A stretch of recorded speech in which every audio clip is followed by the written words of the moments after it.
there's a friend that sticks closer to a brother, sticks closer than a brother. And I do think that we see that in Gromit. He is actually treated almost shamefully. Wallace doesn't stand up for him at all. Allows Feathers to just move into his room, allows Feathers to start taking over some of the friendship things that Gromit had done.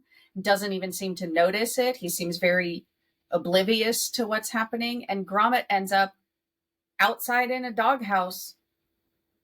And yet when Wallace ends up in trouble, Gromit comes to save the day.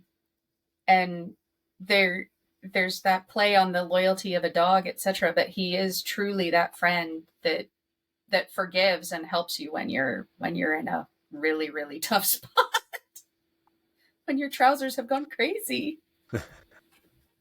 I don't know. What did you think about this one? Well, it's Proverbs 18:24, right? The verse you're talking about. Yeah. Yeah.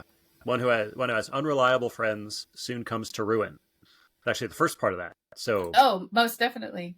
And Wallace almost does. Like, there's that moment where he's being walked around in his sleep and stealing the diamond, and the penguin is so transparent.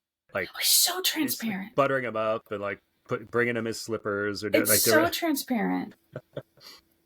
Yeah, so he puts some faith in an unreliable friend, but then of course, who's he crying out to?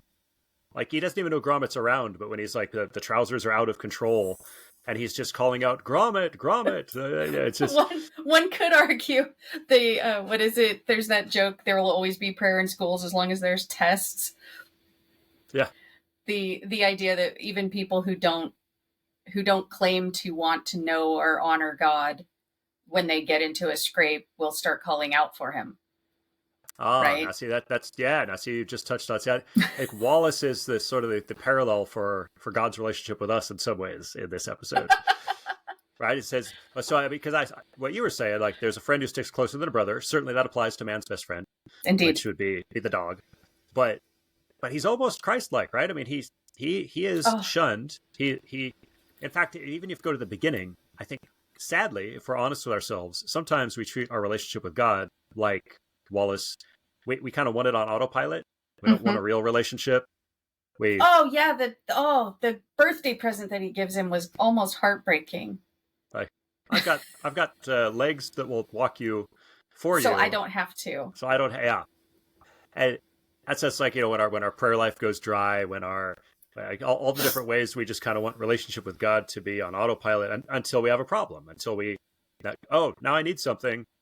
Oh, it's morning Gromit, and he's pushing the button. I need my thing. Beep beep beep. Yeah, that's the next episode. Yeah, Gromit. Or when your trousers have taken you where you probably ought not to have gone. There's probably some parallels there we don't want to talk about. Blame it on the trousers. I think there's some other proverb verses about that, going places you shouldn't go. Yeah. Yeah. But it's almost like that and also, it's also funny that Gromit is silent. So he's like that silent friend and partner that's just there for you. And so in a lot of ways, like that, we should be crying out to God more. We should be relying on him more. We should be trusting in him as our primary relationship and not an unreliable friends. And not throwing him over for the new friend that comes in and seemingly is going to solve all your problems, because they're either, they're paying rent, or they're doing this, or they start doing the things that the other friend used to do, and you allow them then to take that place of prominence in your life when you shouldn't. And you start to then think poorly of the other friend, or you simply don't stick up for him. And yet Gromit is a wonderful character, because he absolutely, after that humiliation, after that neglect, he still comes to his friend's aid. Yeah. Like, he recognizes that his friend Wallace is now keeping bad company. And while he takes the shame for a little bit, when his friend comes to realize it, Gromit steps in and rescues him and saves him. And I do appreciate that. And also, from more of a godlike parallel, he demonstrates some pretty miraculous powers, like being able to to build a train as It the just train is rolling manifests on it. train track. It's the never ending. It's the fishes and loaves, but in Wallace and Gromit, Yes. it's train track that never runs out. Yeah.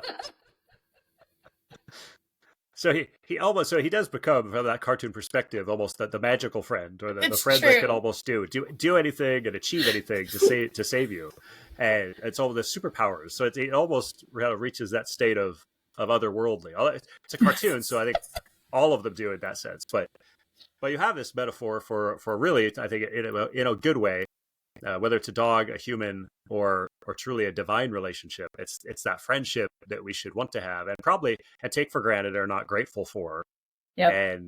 And I've heard plenty of pastors in my time say sometimes we treat God like DOG, and so I think that this is a very good lesson.